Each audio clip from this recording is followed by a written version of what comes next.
Good morning, everybody. Happy Sunday. It is Sunday, May 24th, and this is vlog number 31. My goal was to vlog every Sunday for a year. I had a brief intermission when the pandemic struck, and ever since when I started till now, I have been consistent. So I'm pretty proud of that.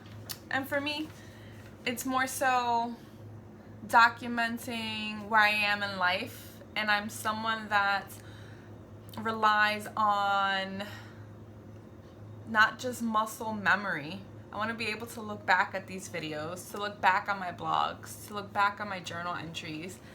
But really the videos are great because I can really see me and really go back to where I was at that moment in time, remember how I felt, like all of it. So I love being able to dive into this and be 31 vlogs in. So it's super, super cool. And I like doing it on Sundays. It's the end of the week. It's a wrap up for me. I can reflect and really think about what the week has turned into and what are the goals and other areas that I want to work on for the upcoming week. So that's why I choose for myself personally to do it on Sundays. I wanted to start off my vlog with a quote from a friend. We were having a conversation that was very, very helpful for me. And the words of wisdom came up that I had to share. So I'm going to read it. You can only control what's in your control. It's better to live in the moment. Let those things come to you. And you're hearing this and you're probably like, well, yeah, Jazz, duh. Something so simple, but yet we make so complex. And I just keep looking at it. Yeah, we can only control what we can control and let things come to us. Absolutely. That's been my motto for years, with the addition of putting in work, right? You can only control what you can control, meaning that the work that I put in day out is what I control. And the result of the work turns into what I have today, right? So it's really, really helpful. That phrase, quote, can be applied to many different areas of life. And I'm going to use that as a reminder as I go through some personal things in my life right now, beyond being a personal trainer, an educator, and so forth.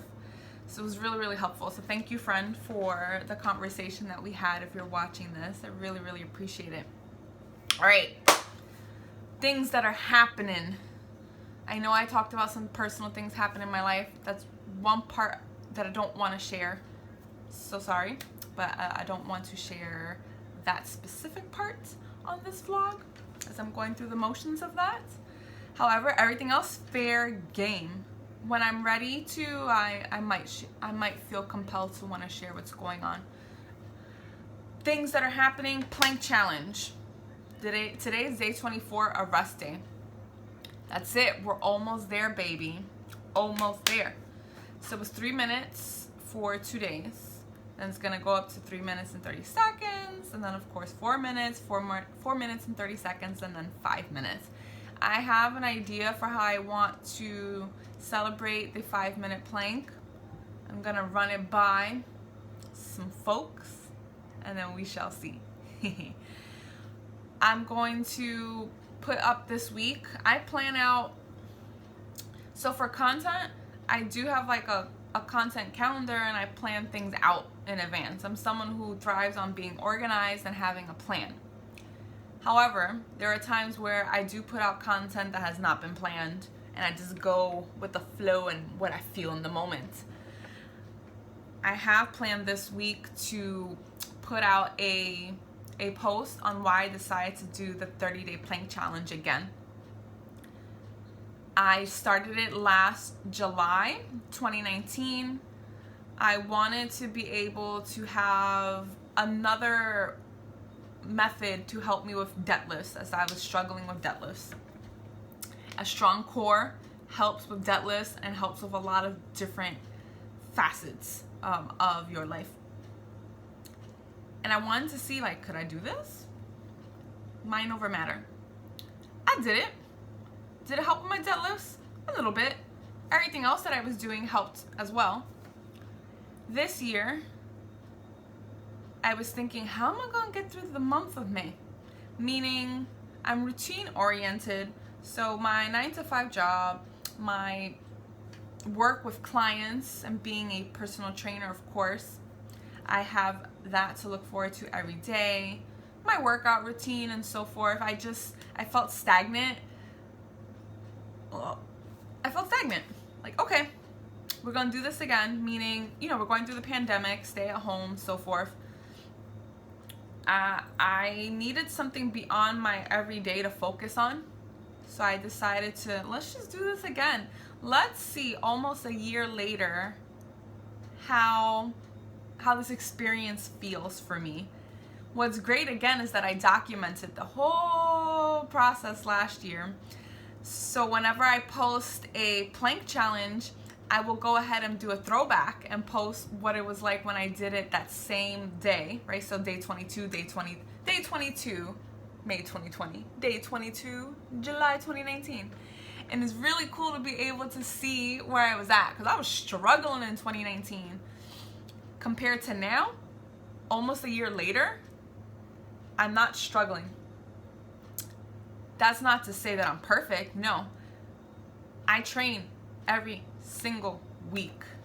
My body is my temple. I really work on getting better overall, mind, body, and soul. And these planks, they feel good. I'm going through it, and you can hear me like, however, compared to last year, I definitely have grown. I used to talk a lot during those planks to get through. Now I'm perfectly content with being silent during the planks. It's such a game changer for me. I had some doubts last year. Could I complete this? And I did it. And this year, I have no doubts. This year is more so focused on helping others with their journey with planks. Last year, I didn't have anyone participating with me, which was fine. This year, I do.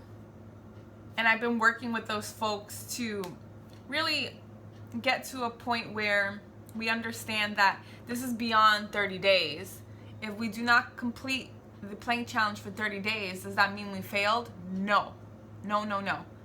Means that we were open to trying something new. We incorporated something into our routine. We were consistent. If we can't hold 4 minutes, doesn't mean we failed.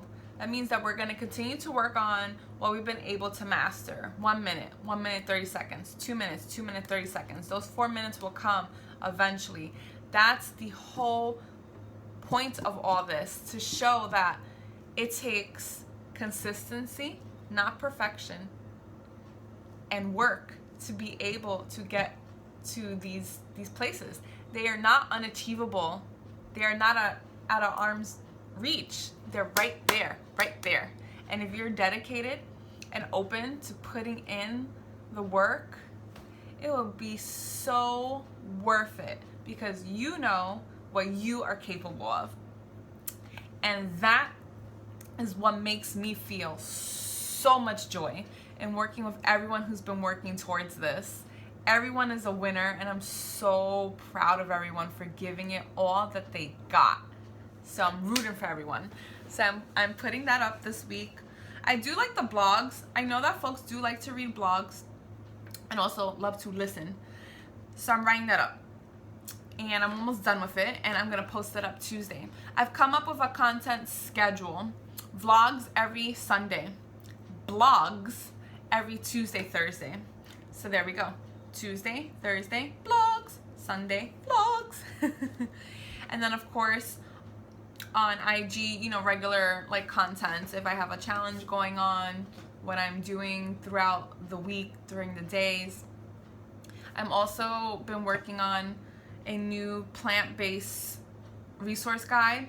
I had developed a plant-based protein 101 resource guide, and that was really cool. It was a fun project to work on. And I had this idea like, oh, every month I'm gonna put out a free resource guide. That was not realistic. I'm gonna put them out when I feel that they're ready to be put out. I've been working on a plant-based resource meal prep 101 guide. Focus on time. I hear a lot of times I don't have the time just to put together a meal. So I put some stuff together, pretty simple things. I believe in simplicity. And I filmed some videos on my phone, and I put together just a small brief guide that I will share with folks, of course, as always, as a free resource. And the goal is that folks can get inspired, incorporate some of these ideas, make variations for themselves to be able to incorporate more home-based meal prep items as opposed to processed food that's being like purchased at large consumptions. Nothing's wrong with that. However, I feel that this can be an educational tool to be able to help others understand that they are in control of their meals. And it does not have to take more than 5 minutes. So yeah, I've been working on that. So I'm excited. I'm excited for all of those things. I finished week 1 of my new training program at home. Did those kick my butt this week? Thank you, Abel. Sure did. Week 2 is coming up on Monday, tomorrow. So I'll be doing that. And with stay at home, I'm big. So I believe in balance. Meaning that I love some veggies and fruit and protein. I also love my ice cream, cookies, and chips. So balance. I've been trying so many different products because of availability. Products meaning like vegan products. Oh my gosh. Unreal. The chocolate brand, I'm addicted to. I tried their chocolate covered peanuts, M&Ms. Oh my gosh, I had that yesterday. Their peanut butter cups, ice cream. I've tried so many brands that I haven't tried before because I would typically stick to Halo Top because it's macro friendly. However, a shift I've made during stay at home is being open to trying products I haven't tried before because they're not quote unquote macro friendly, and incorporate into my everyday macros, right? Proteins, carbs, and fats. But really my daily caloric intake is what I adhere to. So delicious. Cashew. Vanilla is amazing. Amazing. Oh my gosh. I tried the Magnum ice cream bars, dairy free of course. They're alright. The Haagen-Dazs ones, those were good. The Daiya ice cream bars, oh, those are good. Ben & Jerry's sells single serve cups of dairy free ice cream, 2 flavors, peanut butter and cookies, that was alright. And then caramel, I think cookie cluster? No, caramel chocolate chip. Ugh, it's caramel. So good. I love food. I love having fun with food. And I'm bringing this up because I've noticed a trend when it comes to working with clients. And a trend meaning that I don't believe in restrictions, being overly restrictive. At times when we start to eliminate things that we love, not always, but what can happen is that we will want to consume them in abundance. Then we will beat ourselves up and have this conversation with ourselves that we failed and that we're defeated. And it could be hard to pick ourselves back up and just start up again. So I believe like in that balance, and I know that there's some concern and worry because of stay at home. We're not moving as much. We're not doing such and such. So I should be mindful of my consumption. Not necessarily. You are in control. You can get some steps in. I tell a lot of folks if they cannot get the 10K steps a day, aim for like half of that, 5 to 6K. I love my Apple Watch. I say it all the time. It reminds me to stand every hour. So I get up and I move. If you don't have an Apple Watch, as I've shared, you can go onto your phone and you can set a reminder on your phone for every hour, like time to get up and move. Workouts are at home. Workouts can be outside because we can't go outside. Yes, we don't have these heavy weights that we're so accustomed to. However, we can still move and challenge ourselves to be able to still hit our goals, and nutrition will be a driving factor along with our fitness. So, balance. And that's why I care so much about working with the folks that I do, because they're not alone. We are a team. We can do this. Absolutely. And they have been. I'm very, very proud of my crew. If you all are watching this, I love you, my clients. You are doing an amazing job working towards your goals, and it's such an honor for me to be able to help you along the way. And what else is happening?